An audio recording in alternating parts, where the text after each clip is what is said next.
Okay, this is going to be a video about Evolution and The Shield, just their segment that they had tonight on Raw. Now, Evolution came out, just classic old school Evolution. All three of them, well, normally there's four, all in a limo, and kind of weird because Triple H is like the boss. He's supposed to be there before everyone else, but with all that aside, Triple H, Batista, and Randy Orton all showed up in their limousine, their suits, styling and profiling like Evolution does. They came to the ring, and they reminded us of that brutal beatdown the Shield pretty much took. And, I found the video very good because you don't see the Shield at all just dominated and brutalized like they had. And I think that's why it left a lasting impression, and it makes that match that they're going to have in 2 weeks even better. And it's kind of sad that the build-up's only 3 weeks long because, you have the future of the Shield, the now and the future of the Shield, and then you got the past of Evolution.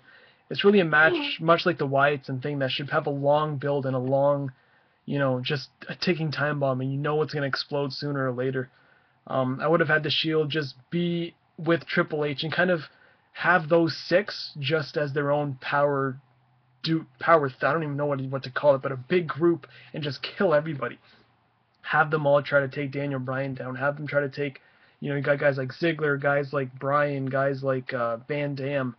Who else? I don't like Big Baby Cena even.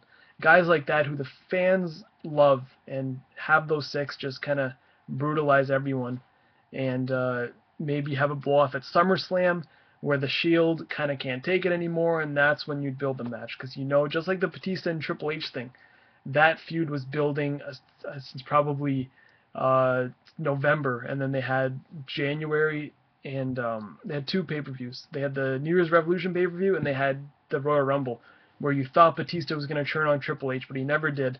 And maybe 3 or 4 weeks before WrestleMania, that's when he did the whole powerbomb through the table.